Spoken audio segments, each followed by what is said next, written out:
नमस्कार, मैं अखिलेश आनंद हूं। जनता की आवाज को मंच देने वाले शो घंटी बजाओ में आप सभी का स्वागत है। टीवी न्यूज की दुनिया का वो शो जिसका वास्ता पूरी मानवता से है। देश के पहले प्रधानमंत्री पंडित जवाहरलाल नेहरू ने कहा था, जब आप एक पुरुष को शिक्षित करते हैं तो आप एक व्यक्ति को पढ़ाते हैं, लेकिन जब आप एक महिला को शिक्षित करते हैं तो आप पूरे परिवार को शिक्षित करते हैं।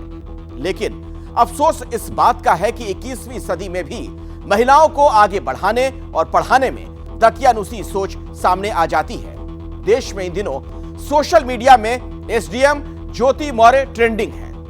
कई लोग ज्योति मौर्य को बेवफा साबित करने में तुले हैं।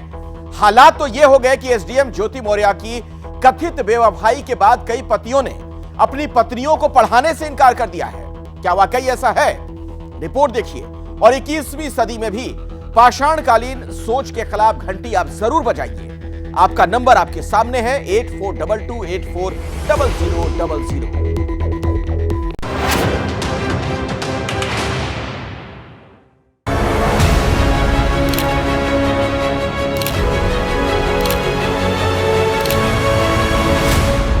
मेरी पत्नी से मेरी जान लेना चाहती हैं। एक मनीष दुबे से कमांडर है, उन्हीं के साथ उनका अवैध संबंध है। मेरी बेटियों से मिलने नहीं दिया जा रहा है सर। झूठ बोल के शादी की थी, सफाई करने की शादी। एसडीएम पत्नी कहती है पति बेवफा है। झूठ बोल के शादी की थी, सफाई करने की शादी। सफाई कर्मी पति कहता है पत्नी से जान का खतरा। मेरी पत्नी से मेरी जान लेना चाहती हैं। मुझे सिर्फ फोन करके कही है कि ये जांच सब रुकवा दो, नहीं तो तुम्हारी जान चली जाएगी। आलोक मौर्य की आंखों से बहते इन आंसुओं को देख लीजिए और जान लीजिए कि प्रयागराज से बरेली तक सुर्खियों में तैर रही प्यार, इश्क, मोहब्बत की दास्तान अब अदावत और तलाक की बातों तक पहुंच गई है। श्री आलोक कुमार मौर्य के साथ मेरा व्यक्तिगत पारिवारिक विवाद चल रहा है और विवाह विच्छेद के लिए तलाक हेतु मेरे द्वारा उनके खिलाफ मुकदमा भी दायर किया गया है।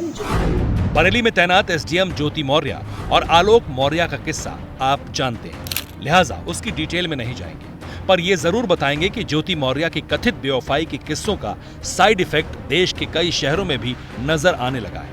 लेकिन उससे पहले सोशल मीडिया में वायरल एक वीडियो देख लीजिए। अंदाजा हो जाएगा कि एसडीएम पत्नी और सफाई कर्मी पति के बीच बात कहां तक पहुंच चुकी थी। लेकिन बता दें कि एबीपी न्यूज इस वायरल वीडियो की पुष्टि कतई नहीं करता है। जमींदार खानदानी लोग हैं मेरे घर वाले, तेरे माँ बाप की तरह नहीं है स्वीपर, समझा? कोई बात नहीं, बोले जितना बोलना। मानते हैं कि मामला पर्सनल है, लेकिन दोनों के बीच हो रही बातों से समझा जा सकता है कि बात बहुत दूर तलक जा चुकी है। एसडीएम ज्योति मौर्य की कहानी कुछ ऐसी है कि लोगों को सूर्यवंशम फिल्म में हीरा ठाकुर की डीएम पत्नी की याद आ गई।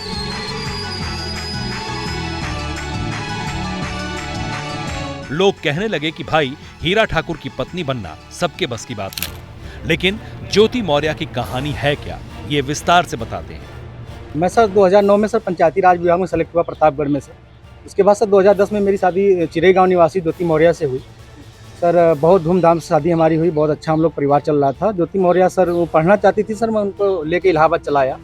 उनको सर मैंने पढ़ाया, पैसे उधार लेके। कैसे मैं छोटा कर्मचारी सर, मेरे पास इतने पैसे थे, मेरे पिताजी पैसे दिए, मैंने उनको पढ़ाया लिखाया। वो 2016 में सर 2016 में पीसीएस अधिकारी बन गई, एसडीएम पद पे चयन हुआ सर उनका। उनकी 16वीं रैंक भी आई, महिलाओं में टॉप किया, उन्होंने तीसरा रैंक पाया। मामले में यहीं से ट्विस्ट आ गया। बाकी किस्सा आलोक मौर्य से ही सुनिए। एक मनीष दुबे से कमांडर है, उन्हीं के साथ उनका अवैध संबंध है। मैंने सर उनको 22 फरवरी को रंगे हाथ अपने आवास पे पकड़ लिया था और मैंने कहा मेरी सर 9 साल की बेटियां हैं सर और मेरी बेटियों से मिलने नहीं दिया जा रहा है सर। और यहाँ तक कि ज्योति मौर्य अपने पद का दुरुपयोग करते हुए मेरे जिला पंचायत अधिकारी, राज अधिकारी, जो कि सर बहुत ईमानदार अधिकारी है, उनसे बार बार शिकायत कर रही है कि इनको बर्खास्त कर दीजिए। ज्योति मौर्य पर उनके पति ने यह आरोप लगाया है कि वो उन्हें जान से मारना चाहती है, जबकि मैडम का आरोप है कि उनके पति ने उनकी निजी चैट लीक की है। दोनों के बीच आरोप प्रत्यारोप का दौर जारी है और मामला थाने में है। आलोक मौर्य ने गलत तरीके से मेरा मोबाइल और व्हाट्सएप हैक किया हुआ था, तो उसके लिए भी मेरे द्वारा थाना धूमनगंज जनपद प्रयागराज में वाद दायर किया गया है और उसकी विवेचना भी चल रही है और उसी पेशबंदी में तमाम तरह के आरोप लगा रहे हैं। जहां एक तरफ आलोक मौर्य और उनके परिवार पर दहेज लेने का आरोप है, वहीं ज्योति मौर्य पर पति की हत्या की साजिश रचने का आरोप लगा है। आलोक के मुताबिक उनकी पत्नी ज्योति ने धमकी दी है कि प्यार से तलाक दे दो, नहीं तो बर्बाद कर देगी। सर हमें चाहते हैं कि न्याय हो सर। मेरी सर जान चल रही है, मेरी नौकरी जाने वाली सर। वो सर इतना सर घोटाला की हुई है, 10-10 लाख रुपए सर लेती है पट्टा करने का। उनके साथ कोई कार्रवाई नहीं हो रही है सर। मैं 2 महीने से बहुत परेशान हूँ सर। वो सर चैटिंग में लिखती है कि हमें शादी करना है सर। 13 साल से शादी के हो गए हमारे। सर मैं कहाँ जाऊँ, मुझे कोई रास्ता नहीं दिख रहा है। आलोक के अपने इल्जाम हैं, वहीं एसडीएम ज्योति मौर्य इसे पर्सनल मैटर बताती हैं। कहा कि कोर्ट में केस चल रहा है, जो भी कहेंगी अदालत में ही कहें। लेकिन इतना जरूर हुआ है कि बिहार के एक पति ने यूपी की एसडीएम ज्योति की खबर देखी सुनी तो उसने अपनी पत्नी की पढ़ाई बंद करवा दी। जब मैंने आलोक मौर्य और ज्योति मौर्य का मैंने देख रहा था एक दिन, बस 4 दिन 5 दिन पहले, उस समय सर मैं देखा, रात में देखकर बहुत आहत हुआ। और उस समय बोले कि हम मैंने पढ़ाने में सक्षम नहीं पढ़ा पाएंगे। ये जनाब पिंटू सिंह हैं। बताते हैं कि 2010 में इनकी शादी खुशबू से हुई थी। खुशबू तब इंटर पास थी। शादी के बाद पति ने ग्रेजुएशन करवाया, फिर बिहार लोक सेवा आयोग की तैयारी करवाई। लेकिन जब से यूपी का एसडीएम वाला किस्सा सुना, पत्नी को रिटर्न टिकट भेज दिया। मेरे पति चाहते हैं कि अब हम भी नहीं आगे सक्षम हैं पढ़ाने में, लेकिन शुरू से लेके आज तक 10 साल से वो हमको पढ़ा रहे हैं। और आज अगर पीछे हट जाएं तो ऐसे ही तो हर महिला का मतलब मनोबल टूटता जा रहा है। यूपी बिहार या हर देश में प्रदेश में जहाँ देखिए यही न्यूज़ चल रही है। हर लोग पीछे हटते रहें, सब लोग कह रहे हैं कि बेटी पढ़ाओ पत्नी नहीं। देखिए हर कोई एक जैसा तो नहीं है। बक्सर में भी बात थाने तक पहुंच गई। पत्नी ने पति के खिलाफ शिकायत दर्ज कराई। पुलिस ने दोनों को समझाने की कोशिश की, लेकिन पति है कि मानने को तैयार नहीं। इस तरह की घटना को देखकर मैंने अब हिम्मत नहीं करता है ना कि मैं आगे इस तरह के कदम उठाऊं या इस तरह की तैयारी कराऊं। लोग समाज दुनिया के सब कुछ देखने के बाद, न्यूज़ सब अशोक मौर्य और आलोक मौर्य को देखने के बाद लगता है कि कभी कुछ भी क्या हो सकता है, ये कहना मुश्किल होता है। ज्योति और आलोक मौर्य की मोहब्बत से नफरत तक की कहानी सोशल मीडिया में वायरल है, जहां तरह तरह के दावे किए जा रहे हैं। कहा जा रहा है कि देश के कई और पतियों ने पत्नियों की पढ़ाई छुड़वा दी है। इन दावों में कितनी सच्चाई है ये साफ तौर पर नहीं कहा जा सकता, लेकिन ये समाज की पुरुषवादी मानसिकता को जरूर दर्शाता है। सवाल यह है, क्या इससे महिलाओं का मनोबल नहीं टूटेगा? क्या सभी महिलाओं को कटघरे में खड़ा करना सही है? समाज की ऐसी पुरुषवादी सोच पर देश की महिलाएं क्या कहती हैं? हमने अलग अलग शहरों में ये भी जानने की कोशिश की। किसी को भी हक नहीं है कि कोई उसका साथी, जीवन साथी जब उसके स्ट्रगल में उसका साथ दे रहा है तो सक्सेसफुल होने के बाद आप उसे नहीं छोड़ सकते। कुछ भी है ये विषय सामाजिक जो मूल्य है, जो हमारे मूल्य है, कहीं ना कहीं उनका ह्रास है। इसका ये मतलब नहीं है कि लोग अपनी पत्नी को पढ़ाने ना दें, क्योंकि ये एक पर्टिकुलर माइंडसेट की बात है मेरे हिसाब से। मगर इस बात को लेकर तो ये बहुत गलत बात है कि मतलब एक लड़की ने अगर ये काम कर दिया तो सारा ज़माना थोड़ी ये काम कर रहा है। अगर मान लो एक मछली ने तालाब गंदा कर दिया तो सारी मछली थोड़ी गलत हो जाएंगी। 21वीं सदी में जब महिलाएं पुरुषों के साथ कंधे से कंधा मिलाकर चल रही हैं, जब देश की बेटियां सरहद से अंतरिक्ष तक की ऊंचाई नाप चुकी हैं, इतना ही नहीं, इस साल देश में सर्वाधिक प्रतिष्ठित सिविल सेवा परीक्षा के पहले 4 स्थानों पर जगह बनाकर बेटियों ने फिर अपनी प्रतिभा का परचम लहराया है। यूपीएससी 2022 में कुल 933 प्रतिभागी सफल हुए थे। इनमें 320 लड़कियों ने कामयाबी हासिल की। खास बात यह है कि टॉप की 4 पोजीशन पर लड़कियां रहीं। ऐसे दौर में जब देश की बेटियां कामयाबी का नया इतिहास लिख रही हैं, तब एक मामले को लेकर पढ़ाई छुड़वाने वाली दकियानूसी सोच महिलाओं की तरक्की में सबसे बड़ी बाधा है। यही वजह है कि प्रधानमंत्री मोदी कई बार महिला सशक्तिकरण का जिक्र करते रहे हैं। 20वीं सदी के भारत के तेज विकास के लिए महिलाओं का तेज विकास, उनका सशक्तिकरण उतना ही जरूरी है। आज भारत महिलाओं की आवश्यकताओं, उनकी आकांक्षाओं को ध्यान में रखते हुए योजनाएं बना रहा है, निर्णय ले रहा है। देश को निर्णय लेना ही होगा और लानत भेजिए उन लोगों पर जो एक मामले को लेकर महिलाओं की तरक्की में रोड़ा बन रहे हैं। बेटी हो या बीवी, पढ़ने और आगे बढ़ने का हक सबको बराबर है।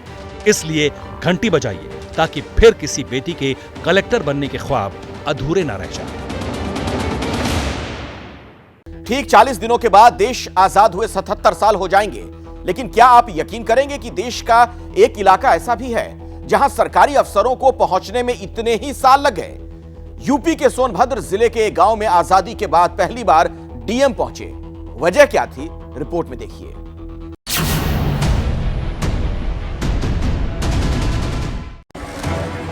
शामियाना लगाया गया, डीजे बजाया गया,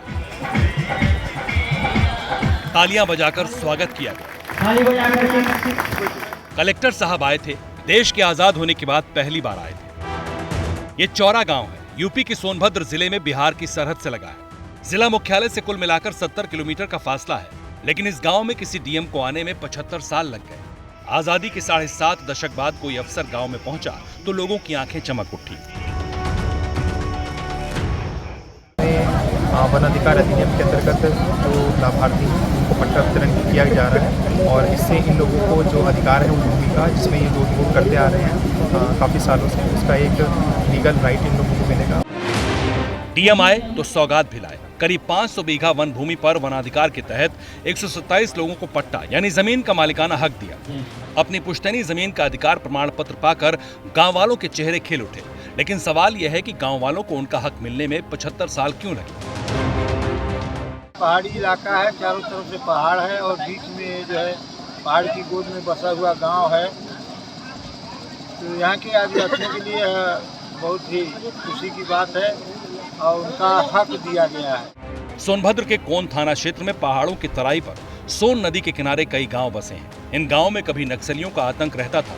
ये गांव यूपी, बिहार, झारखंड राज्यों से मिलती सीमा से सटे हैं। कुछ साल पहले तक इन गांवों में नक्सली गांव वालों के लिए फरमान सुनाते थे। ये घाटी नक्सलियों के छिपने की सबसे मुफीद जगह हुआ करती थी। एक दौर में सरकारी मुलाजिम गांव तक जाने से घबराते थे, लेकिन अब तस्वीर बदल रही है। जून में मुख्यमंत्री योगी आदित्यनाथ सोनभद्र के दौरे पर आए थे। इसी दौरान वनवासियों को जमीन का मालिकाना हक देने का निर्देश दिए गए थे। गांव पहुंचे डीएम ने इलाके में जमीन के पट्टे तो सौंपे ही, विकास का रोड मैप भी सामने रखा। चौरा गांव के आसपास प्राकृतिक सौंदर्य बेहतर है। यहाँ पर इको टूरिज्म, विलेज टूरिज्म को विकसित करने के दृष्टिकोण से काफी अच्छा है।